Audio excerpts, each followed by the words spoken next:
The military child, just like a military spouse, like a military family, has to get used to transitioning and transitioning frequently.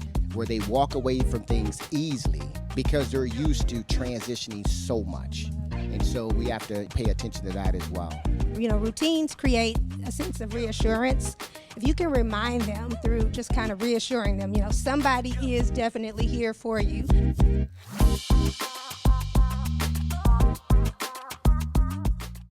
Welcome to Veterans in Transition, where we promote the veteran community.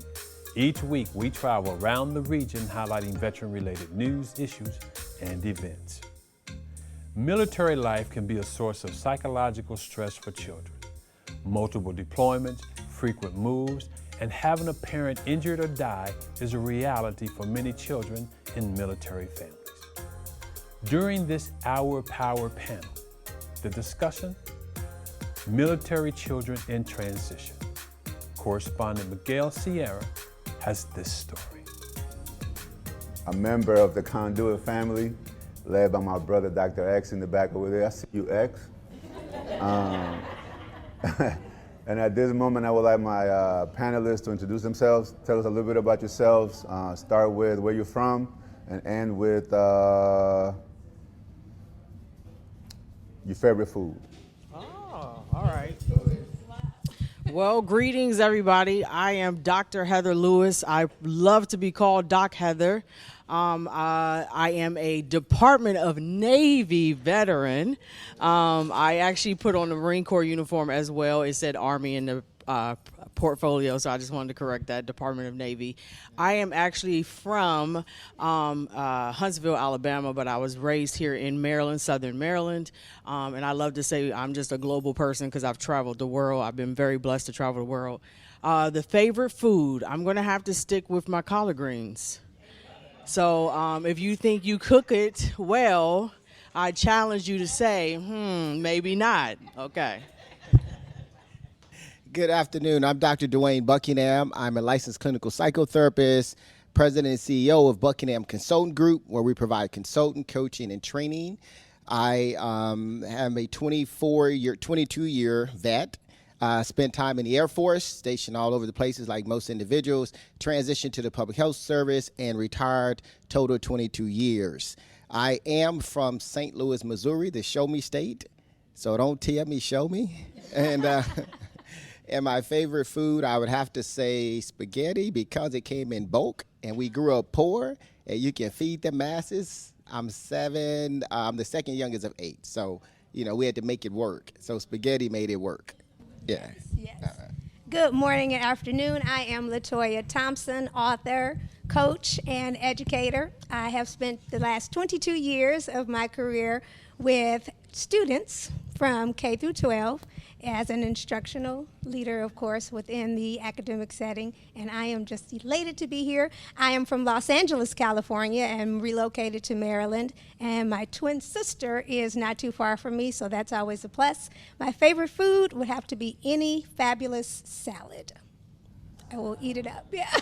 It's a wide range right there. When you say salad, that can go so many different ways. But I got you. Good answer, good answer.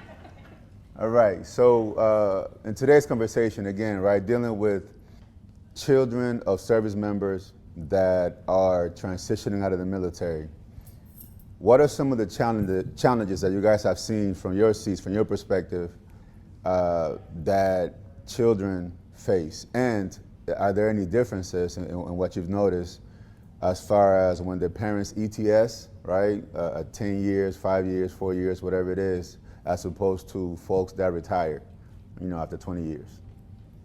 And I'll start with you, Dr. Heather. So I'm going to say I think the number one issue is change. The military child, no matter what, whether it's just a PCS or ETS, like that temporary change or the retirement change, it's a change. The military child, just like a military spouse, like a military family, has to get used to transitioning and transitioning frequently. That's a big one. I think we're just kind of acknowledging what is the difference between that and what we would traditionally see in the U.S. as far as a family household, is the change. How often we change, where are we going? There definitely are some pluses. I just kind of want to point out the biggest plus would be that I get to see a new state, I get to see a new place. But the changes that are usually hurtful are I leaving friends. We get to have a lot of mobile. We learned how to be virtual long before the world learned how to be virtual. We learned how to have pen pals before really everybody else gained that benefit in social media setting type thing, because we had to understand that we left our friend after 2 to 3 years, and that could have been an overseas family, and then we moved back to the States. And so we kept in touch by writing letters or doing, once we got virtual and got onto electronic video, connecting with, and we still have those connections, and that's for the adults and the children. Yeah, I like to piggyback on that. Yeah, there's some benefit of obviously being able to develop relationships. But on the other side of that, I think sometimes we also, with children, have to help them process the adversity, because change also creates a certain amount of adversity. You're constantly shifting. And what I've seen sometimes from children as well as adults, some have developed this ability to just be able to cut off easily. And so from a mental health professional, I've watched that transition from children to adults where they able to leave relationships at the drop of a dime. And that is a mental health piece that I've seen repeatedly, where they walk away from things easily because they're used to transitioning so much. And so we have to, pay attention to that as well. For me, in the school setting, I would say it's a sense of instability for students, not knowing who's going to pick you up, this week. Is it mom? Is it dad? Is it, grandmother that's going to show up on my behalf? So that has been a huge factor when interacting with children, is trying to help them to find balance and comfort between whatever that challenge is, whoever is the person that is departing.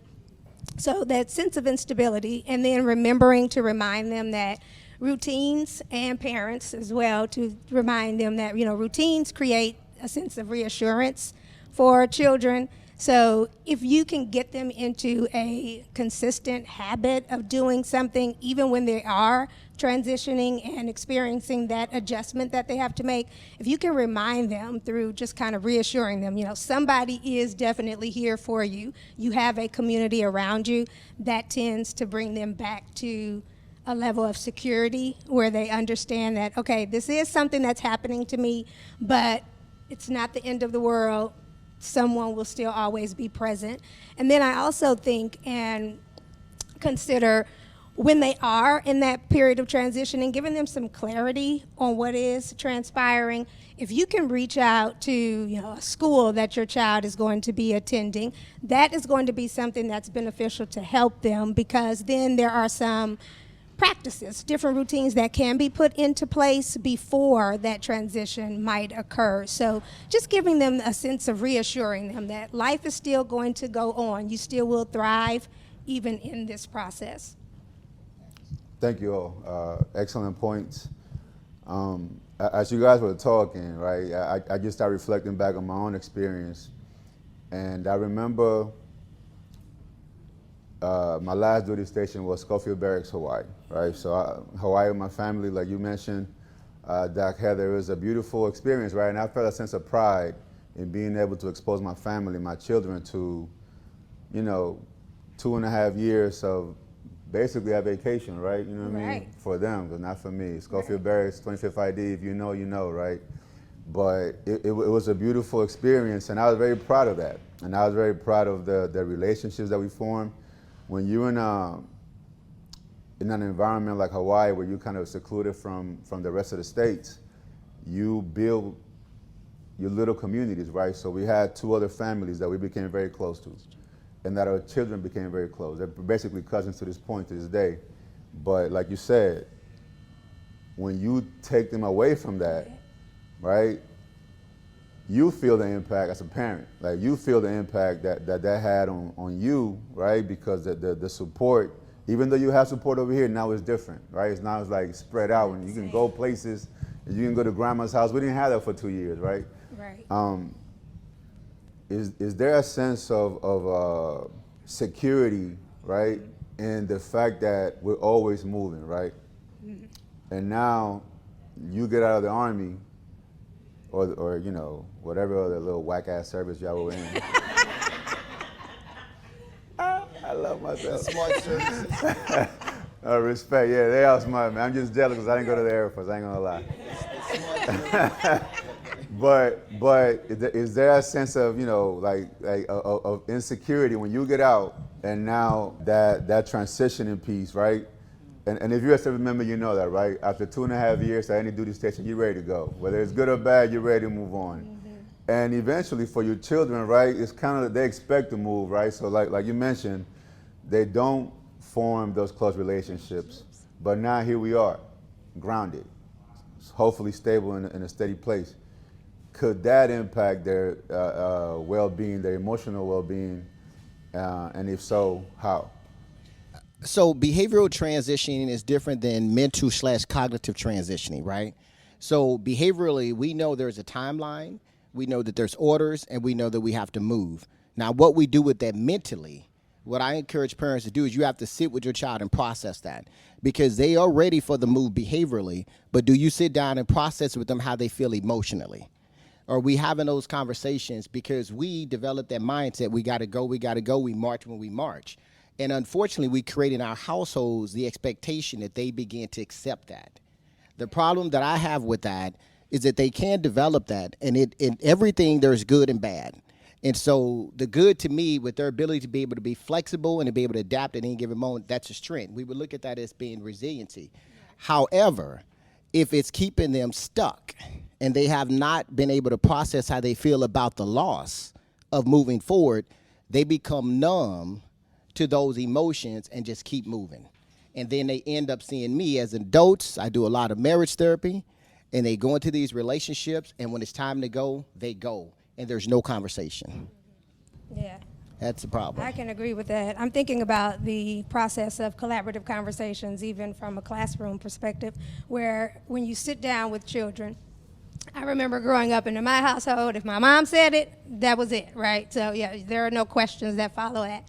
But it's different now when we're interacting with children today. So giving them that opportunity to sit down with you and collaboratively come up with, okay, this is the situation that is transpiring. We are relocating, we are moving. There will be changes that you have to encounter, but allowing them to process what's happening and then how are they collectively adding to what is happening with the family. We're all going through a change. It's not just the parents that are experiencing the change, it's them too.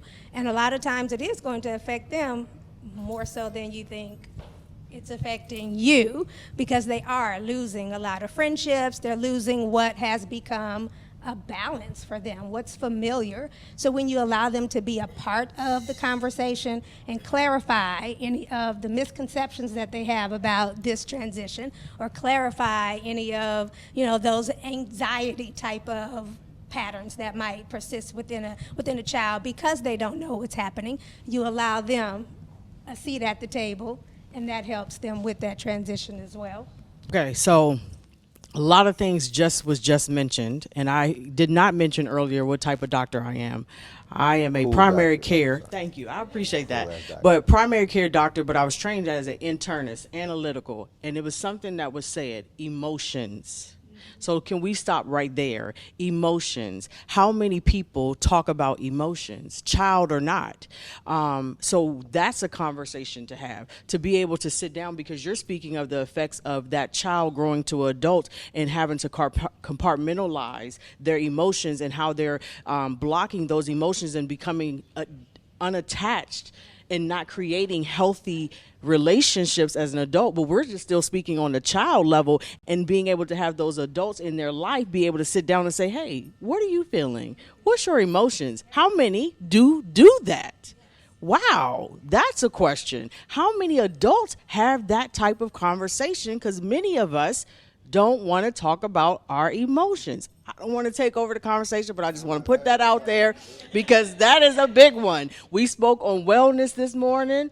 Ms. Bruce, let me say this. Wellness for me says you got to speak about your emotions. I had to allow myself to cry. Military doesn't allow that. That's a weakness in the military. So you have to be strong. So one of the biggest things on my wellness journey was to allow vulnerability, allow crying, allowing emotions. So I want to say that. The other thing is you mentioned specifically about just in the transition. If you have a younger child like myself, and now I'm post-active duty, and how do I transition that child for, hey, we're used to moving all of the time, and now we're kind of more in a settled, steady state.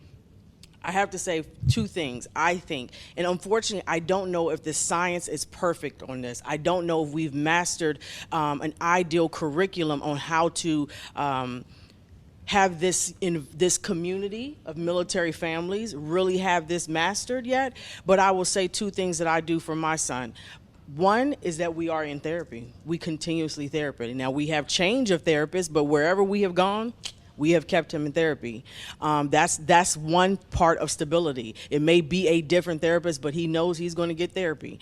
The other part is we still get to travel. So even though we're not actually moving to a different location, he understands and respects the value of getting, he looks forward to it, okay? If it's been a few months, now he's like, Mommy, when are we gonna go stay in a hotel? Okay, so that's part of that. Doctor, you can do that. Well, thank you. But I mean, but it's a blessing of being able to do that, and that is one of the things about military communities. I would say one of the favors of being in the military community that maybe, like I said, the general population doesn't necessarily have, is to be able to travel. Because I know you're saying your duty station in Hawaii was so very difficult, and we feel so bad for you. Don't feel bad for me. I kicked it. I loved it. Okay, but honestly, to be able to say that his family was to be able to experience that for 2 years. Some of us, born and raised in the States, never see Hawaii. So that is a blessing. So just that his children, his family is exposed to Hawaii is a blessing. So my son including, he actually spent his first Christmas in Hawaii. So the point being is, I think acknowledging the emotional part, keeping us in the therapy is a stable part, like I said, and then allowing us to continue to travel. I emphasize the fact that I was blessed. I am a Army brat. My father is retired Army. He's a Vietnam veteran, only drafted, and I do give respect to that. And I say that to say that I learned from them. I was exposed to traveling, and I'm blessed that I was able to give that to my son. And that is something that I will say is a benefit from being a veteran. Again, this emotional thing is so important. We're talking about transition. So I'm going to sit with that for a quick moment because, again, these are the kind of things I say to my clients we can't drive by. And I only say I'm going to stick with it for a moment because culturally speaking, regardless of the branch, most of us adults, we've been ingrained in this suck it up, keep it moving kind of mindset. And so the emotional regulation, how do you teach a child something that you don't do well yourself? And that becomes a problem because managing emotions is a skill. It's not just a cognitive process. It is a skill, and the skill develops with practice. So how many of us have been told, get ready, pack the bags, you got to go. And then what we begin to do is convince ourselves to look at all the good and minimize the challenges. And so that's where we go wrong, I believe. When we look at emotional intelligence, I teach a great deal on that. Self-awareness. Then you have to have self-regulation, social awareness, and then relationship management. The problem when we're transitioning, we're managing relationships. We're focusing on the relationship, which is the fourth domain of emotional intelligence. We're not focusing on the social awareness of how am I sitting with this mood, and then how am I regulating how I feel, and then more importantly as a parent, social awareness, a big component of it is empathy. Putting yourself in your child's shoes and understanding that what they can understand intellectually about the move is not the same experience and emotion. And so that's a big part of me for transitioning with whatever it is that you sit with them kids. And if you don't have the skills, get into therapy because, again, how can you teach what you don't know? How do you teach a child to be emotionally resilient when you've been told your whole life, suck it up? And through socialization, I'll say this and I'll stop. I see it with parents who do this, and it's real easy, a little scenario where we say to a young boy, falls down, he hurts himself, we say, get up, big boys don't cry. Little girl fall down, she hurts herself. We say, oh, baby, it's okay. Through the socialization process, whether it's transitioning in life and period, we socialize our kids to deal with trauma without processing their emotions. Hey man, you see what happened? Anybody else notice what happened? How they just shifted the whole conversation to like life skills? Like, it went from like talking about military kids to just life in general, right? Couple of key points you guys made, right? Understanding your emotions. I'm a big advocate for teaching myself and my children to not try to control your emotions, but control how you respond to your emotions. If you can acknowledge and allow your emotions to run through your system, mental and physical, you're gonna learn how your body responds to these emotions, and you can control how you respond to the emotions, right? I always tell this story, man. If you heard it before, I apologize, but it's good, right? So my son Marcos is here, but Mateo's here too. But you know, Marcos. This is a story about Marcos, real quick. So about 2 years ago now, he was what? You were 9 years old, maybe 10 at the time, and we're sitting down at home watching Selena. Anybody watch the movie Selena? Jennifer Lopez should have got an Academy Award for that film, because when I said Selena, you automatically went to, and not Selena, right? Terrible actress, but come on, man. She should have got an Academy Award. One of my favorite movies of all time, right? And I'm watching the movie with my son, and he gets into the flick. Like, he's like in front of the TV, you know what I'm saying? Watching the beautiful story that is. And I'm in my head like, man, it's gonna kill him in about an hour or so, right? And because I don't know if you remember the movie, but it just hits you. Like, the movie goes, and then it just like, she died. And his response, I hope you don't mind me saying this, but his response was like, what? Just like that, right? He was like, what? And immediately started crying, right? Now, I'm in the back, right? We're sitting in the dark. He doesn't know this. He's about to know now, God. But I'm in the back, you know what I'm saying? Like I feel you, little dude, because I want to cry right now. But society tells me what? Boy, nah, man, don't cry. Now, I'm encouraging and accepting and acknowledging my son's emotions and crying. I understand why he's doing it. I'm not telling him don't cry. Well, at the same time, I'm sitting here still stigmatized, right? Because what I want to say is, like, I want to make sure you guys understand how powerful stigma is.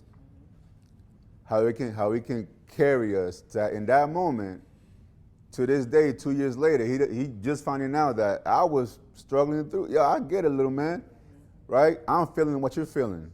Not only am I acknowledging what you're feeling, but bro, I meet you where you are, because I'm right there with you. But I couldn't allow myself to do that, because as a father, right, it was like I still gotta protect him.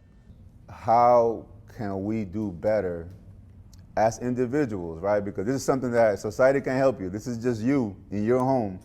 How can you as an individual do better for if not for yourself, for your children, right? Because you don't want to pass that down to them. First, as what you just said, I mean, getting help. I mean, good doctor here said, I mean, getting help. That's the first and foremost thing. I mean, that you have to model the behavior, right? And so the stigma, you mentioned stigma, this idea. Then you also mentioned what I would call the stereotypes. We got stigma, we got stereotype, and then we got lack of modeling.